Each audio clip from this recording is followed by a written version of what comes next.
내 옆에 있는 분도 존귀한 자입니다. 사랑합니다. 축복합니다. 주님의 십자가의 보혈로 영생을 얻은 우리들이 이 거룩한 주일 아침에 성전에 올라와 하나님께 예배 드릴 수 있음은, 또 형편에 따라 오늘도 가정에서 예배 드릴 수 있음은 우리에게 가장 큰 기쁨이요, 축복이요, 행복인 줄로 믿습니다. 오늘도 영과 진리로 하나님께 예배 드릴 때 하나님께서 하늘문을 여시고 우리 가운데 은혜를 베풀어 주실 줄로 믿습니다. 오늘 말씀의 제목은 감동시키는 손입니다. 선포합시다. 감동시키시는 손. 오늘 12절 긴 말씀을 읽었습니다마는 이 본문 배경을 보게 되면 이스라엘의 남유다 20명 왕이 통치를 했지 않습니까? 그 가운데 히스기야 왕이 통치하고 있었던 때입니다.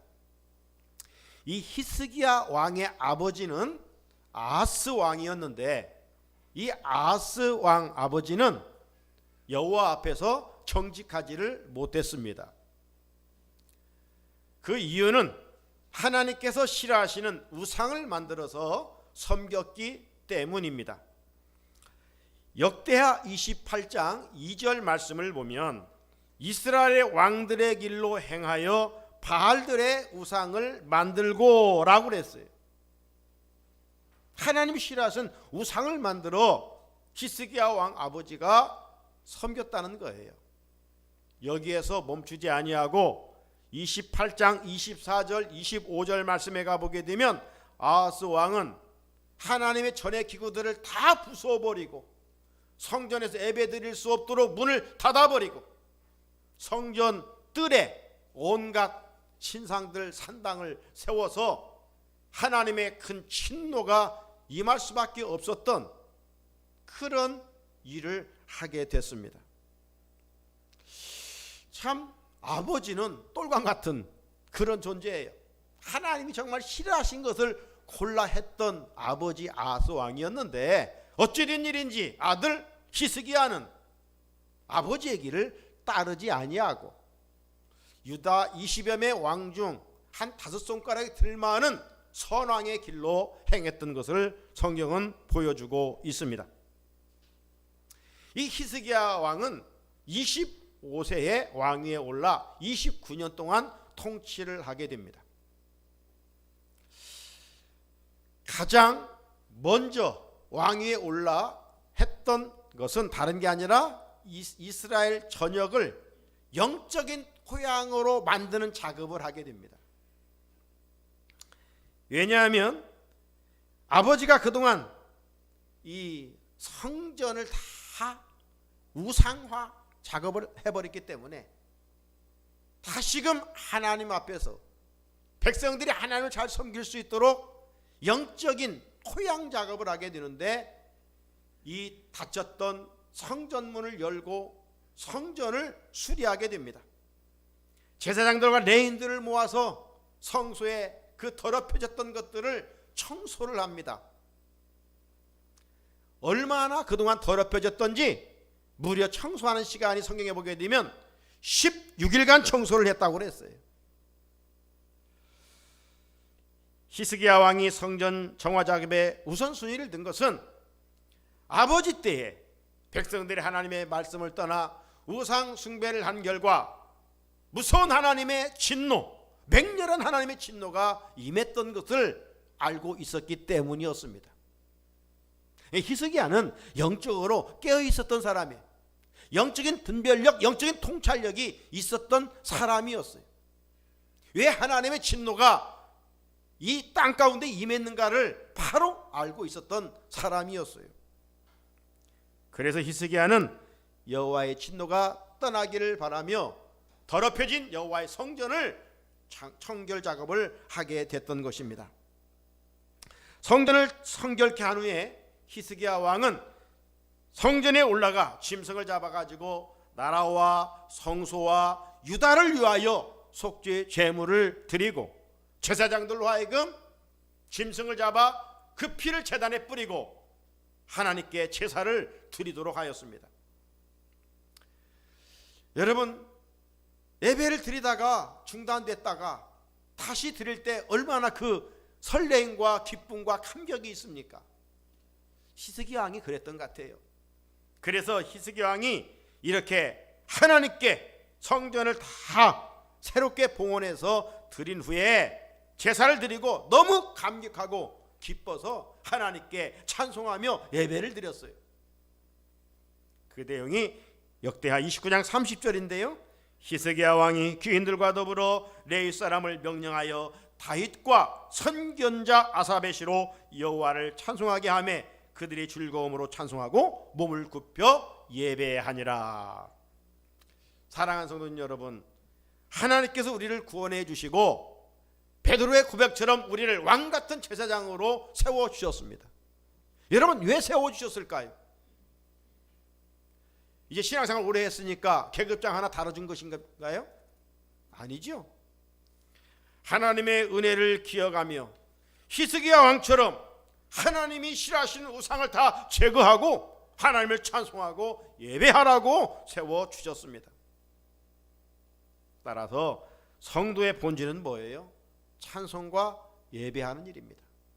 찬송과 예배하는 일이 우리 성도의 본질이에요. 본질을 게을리하고 비본질을 열심히 한다면 하나님을 기쁘시게 드릴 수가 없지요.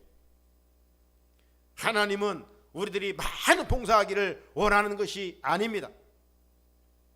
받은 은혜를 기억하여 늘 감사하고 그 입으로 찬송하고 하나님께 예배드리면서 강단을 통하여 이 시대에 우리에게 주시는 하나님의 말씀 듣기를 사모하기를 원하시는 거예요.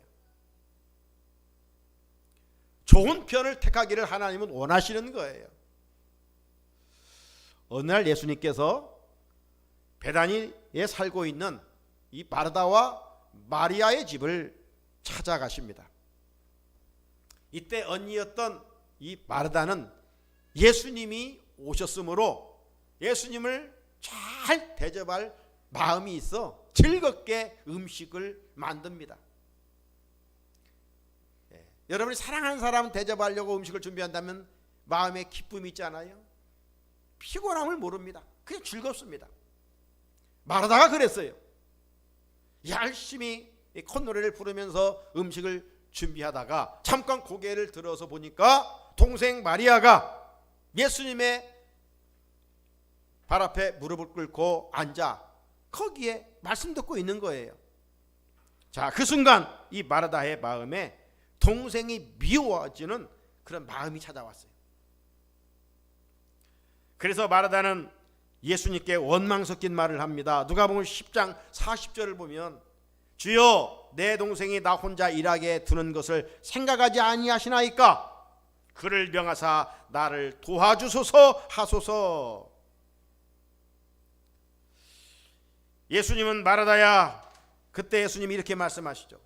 마르다야 마르다야, 네가 많은 일로 염려하고 근심하나 몇 가지만 하든지 혹은 한 가지만이라도 족하니라.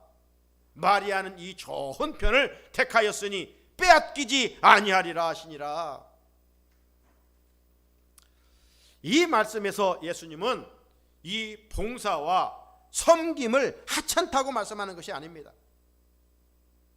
무엇이 더 좋은 편인지를 말씀하고 있는 거예요. 성도들에게 좋은 편은 무엇을 선택하는 것일까요? 여러분, 봉사와 섬김 참으로 아름다운 것이죠. 교회 공동체는 봉사와 섬김으로 세워져 가는 것 아닙니까? 참 아름다운 일이에요. 한 영혼을 살리는 천도 참 귀한 일이죠. 가치 있는 일이죠. 보람 있는 일이죠. 정말 귀합니다. 하지만 주님이 인정하시는 가장 좋은 선택은 예배드리는 일이고 말씀 듣는 일이라는 거예요. 이것이 성도의 본질이라는 겁니다. 만약 여러분이 예배와 말씀으로 은혜를 받지 못하고 어떤 행동을 하게 되면 반드시 부작용이 생깁니다. 마르다가 처음에는 기쁜 마음으로 음식을 준비했어요. 하지만 마침내 마음에 원망이 찾아오고 말았습니다. 왜 그랬을까요? 마음을 은혜로 채우지 못했기 때문입니다. 마음에 하나님의 말씀으로 채우지 않았기 때문입니다. 우리 마음이 성령으로 하나님의 말씀으로 채우지 아니하면 시작은 기쁨으로 했을지라도 결국 시간이 흐르면서 남을 비난하고 미워하고 원망하고 정죄하게 됩니다. 여러분, 남을 미워하면서 음식을 준비하여 대접한 사람의 마음이 기쁘겠습니까? 또 미움과 원망의 마음으로 봉사를 하는데 끝까지 즐겁게 할 수 있겠습니까? 그런 의미에서 성도들은 선한 행동을 하기 전에 먼저 하나님께 예배를 잘 드리고 성령으로 말씀으로 충만하게 채워야 됩니다. 그래야 영적 에너지를 힘입어 힘들고 어려운 일도 감사와 즐거움으로 끝까지 감당할 수가 있습니다. 영적 에너지가 고갈되면 몸은 자연적으로 봉사하다 보면 피곤하게 되고 왜 나만 이걸 해야 돼? 원망의 자리로 나가게 되는 것이죠. 사랑하는 성도님 여러분, 여러분에게 맡긴 일들을 어떤 마음으로 지금 하고 있습니까? 감사와 기쁨을 하고 있다면 은혜 받는 마음이요 성령 충만한 상태입니다. 성령으로 충만하면 다른 사람을 섬기면서도 행복합니다. 내 안에 하나님의 영으로 충만하면 삶의 무게중심이 이웃 중심으로 기울어집니다. 타인 중심의 삶을 살아가게 되는 것입니다. 그래서 종의 마음을 가지고 즐겁고 기쁘게 섬길 수 있는 것이죠. 사람은 순간순간 무언가를 선택하며 살아가는 존재입니다.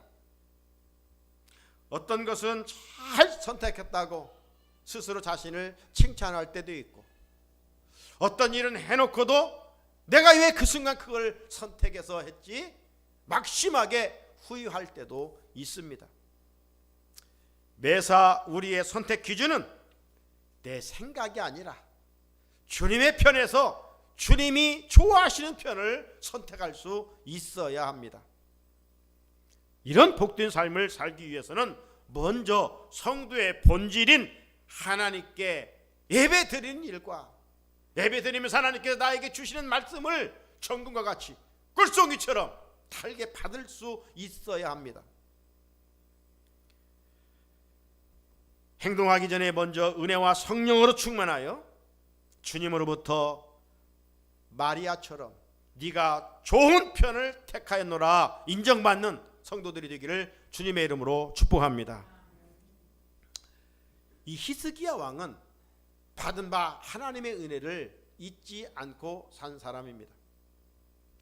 따라서 히스기야 왕은 무엇을 해야 하나님을 기쁘시게 해드리는지를 알고 살았던 사람입니다. 그래서 짐승을 잡아 감사의 제사를 드린 후에 중단되었던 유월절을 지키도록 명령을 하였습니다. 자, 오늘 본문 1절을 같이 한번 읽어볼까요? 시작.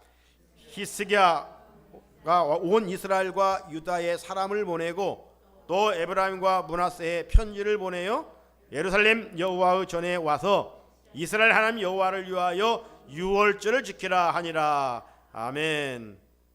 히스기야는 사람을 보내 이스라엘 하나님 여호와를 위하여 백성들에게 유월절을 지키라고 명령했습니다. 사람을 위하여 유월절을 지키라고 명령하지 않았어요? 우리의 신앙생활 모든 것은, 내 삶의 모든 것은 왜 하느냐? 여호와를 위한 것입니다. 여러분, 유월절 절기는 어떤 절기입니까? 애굽으로부터 430년간 종살이 하다가 하나님의 은혜로 해방받고 구원받은 날입니다. 그날을 기억하여 감사하여 하나님께 절기를 지키는 것이죠. 엄밀히 말하면 이스라엘 역사는 출애굽으로부터 시작됐어요. 이집트로부터 해방되지 않았다면 이스라엘 역사는 없어요. 그렇다면 유월절은 이스라엘의 뿌리와 같은 것이기에 정말 소중하고 반드시 기억하며 지켜야 할 절기이죠. 그런데 지난날 왕들이 우상을 섬김으로 말미암아 반드시 지켜야 할 유월절조차 지키지 아니하고 지냈던 것이죠. 이런 대응망덕한 행동을 하는 이스라엘 백성들에게 어찌 하나님이 은혜를 베풀 수 있단 말입니까? 이런 면에서 우리도 하나님의 은혜를 망각하면 안 돼요. 아무리 어려워도 돌아보면 우리는 하나님의 은혜로 살고 있어요. 그 은혜를 기억하고 감사하고 살면 감사하는 자에게 또 은혜를 주십니다. 이게 감사의 선순환, 은혜의 선순환이에요. 감사하면 또 감사할 일들이 일어나요. 하나님의 은혜를 기억하면 또 은혜의 통로가 열려요. 그렇다면 오늘 우리에게 유월절은 무엇을 기념하는 것입니까? 예수님께서 내 죗값을 짊어지시고 십자가에서 피 흘리시고 고난당하시고 죽으신 일을 기념하는 것입니다. 우리는 주님의 보혈로 모든 죄를 다 탕감받았어요. 그리고 죄로부터 해방되었어요. 이 구속의 은혜를 기억하는 자는 어떤 일이 있을지라도 기쁘게 즐겁게 할 수가 있어요. 나 같은 죄인이 무엇이간데 나를 위하여 주님이 십자가에서 그런 모든 고난을 당하시고 죽으셨단 말인가. 나에게 영원한 생명을 주시기 위하여 주님이 그 당하신 고난을 기억할 때 우리는 그 은혜에 보답하는 삶을 살게 되는 것이죠. 히스기야는 그것을 알았어요. 하나님의 은혜를 알았어요. 그래서 이 중단되었던 유월절을 지키도록 명령하는 것이죠. 5절에 보니까 드디어 왕이 명령을 내려 부엘세바에서부터 단까지 온 이스라엘에 공포하여 일제히 예루살렘으로 와서 이스라엘 하나님 여호와의 유월절을 지키라 하니 이는 기록한 규례대로 오랫동안 지키지 못하였음이더라. 여러분, 우리가 흔히 한반도를 전체를 말할 때 한라에서 백두까지 이렇게 표현하잖아요. 한라에서 백두까지, 이 한반도 전체이죠. 이처럼 이스라엘 남과 북 전체를 이야기할 때는 여기 5절에 있는 말씀처럼 부엘사바에서부터 단까지, 가장 남쪽 이 부엘사바, 그리고 북쪽 단, 이걸 가리킬 때 이스라엘 전체를 가리키는 것입니다. 자, 그런데 이 5절 말씀을 주목해 보면 하나님께서 유월절을 지키되 어디에서 와서 지키라고 했어요? 일제히 예루살렘으로 와서 이스라엘 하나님 여호와의 유월절을 지키라, 그렇게 명령하였어요. 어디에 있든지 그 자리에서 유월절을 지키면 되는 것 아니에요? 어디에든지 하나님께 그냥 자리에서 예배 드리면 되는 거 아니에요? 그런데 하나님은 일찍이 계명과 율례를 통해서 예루살렘으로 와서, 성전에 와서 절기를 지키라, 그렇게 명령을 했습니다. 여기에서 우리에게 주시는 교훈이 뭡니까? 신앙생활은 편리한 대로 하는 것이 아니라는 겁니다. 신앙생활은 내 생각대로 하는 것이 아니라는 거예요. 신앙생활은 철저히 하나님 말씀대로 하는 거예요. 즉 이스라엘 백성들이 예루살렘 성전에 올라와 유월절 절기를 지켰듯이, 예배를 드렸듯이 기본적으로 성도들은 주님의 몸인 교회에 올라와 예배를 드려야 한다는 겁니다. 세상 사람들은 이걸 모르죠. 세상의 가치에 따라서, 물론 요즘 특별한 케이스입니다만은 아무튼 성도의 기본적인 마인드는 예배드릴 곳은 그리스도의 몸인 성전이에요. 그래서 기독교는 교회 예배를 중요시 여기는 거예요.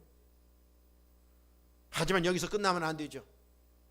주님께서는 로마서 말씀을 통해서 너희 몸을 하나님이 기뻐하시는 거룩한 산제사로 드리라, 이는 너희가 드릴 영적 예배니라, 삶의 자리에서도 예배가 이어지기를 원하고 계셨던 것이지요. 자, 우리가 삶의 자리에서 그리스도의 정체성을 가지고 하나님 자녀답게 살아갈 수 있는 그 능력, 에너지는 무엇인가? 그 에너지를 채우기 위해서 먼저 선행해야 할 것이 있는데, 그게 바로 성전 예배를 통해서 거룩한 에너지를 채워야 하는 것입니다. 아무리 장사라도 먹어야 힘이 있는 거 아니에요? 죄악된 세상을 이겨갈 수 있는 힘을 축적할 수 있는 것, 공급받을 수 있는 곳이 바로 성전이에요.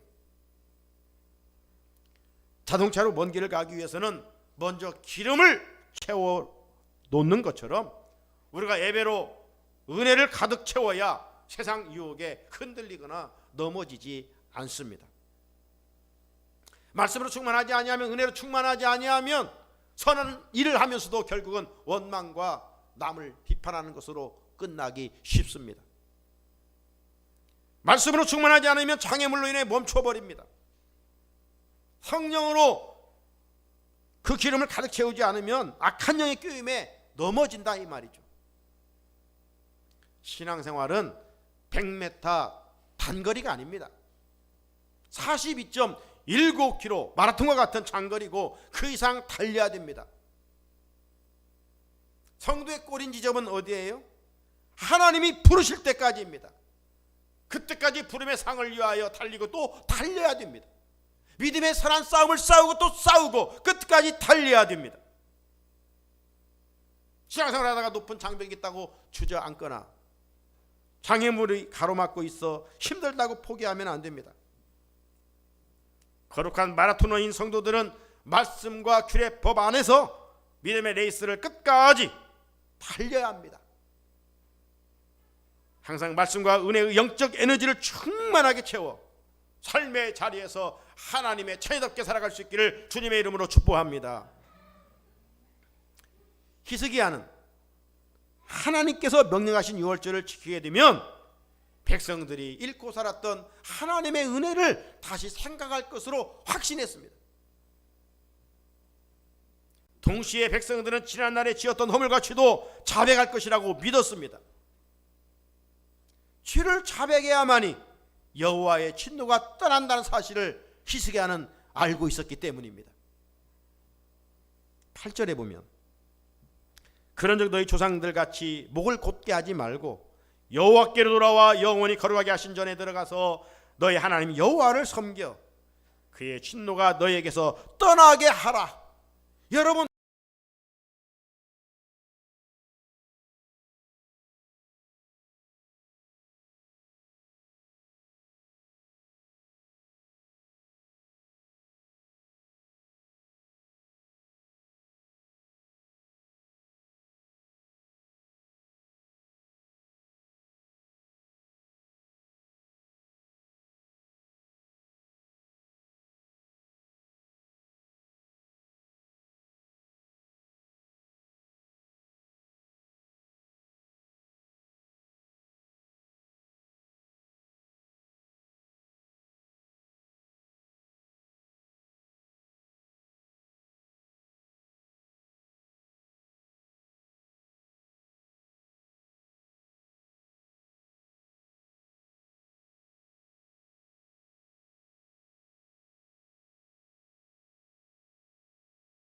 을 듣는 사람들의 모습을 대변하고 있는 것입니다. 우리가 복음을 전할 때 어떤 반응이 나타날까요? 첫째는 조롱하며 비웃는 사람들이 있습니다. 자, 오늘 본문 10절을 같이 한번 읽어봅니다. 시작. 보발꾼이 에브라임과 므낫세 지방 각 성읍으로 두루 다녀서 스불론까지 이르렀으나 사람들이 그들을 조롱하고 비웃었더라. 아멘.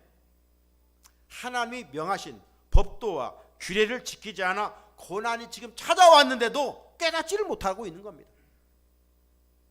여러분, 늦을 때가 가장 빠르다는 말이 있듯이 알고 있었지만 행하지 못함으로 어떤 또 기회가 주어졌을 때 회개하고 즉시 하게 되면 그것도 은혜죠.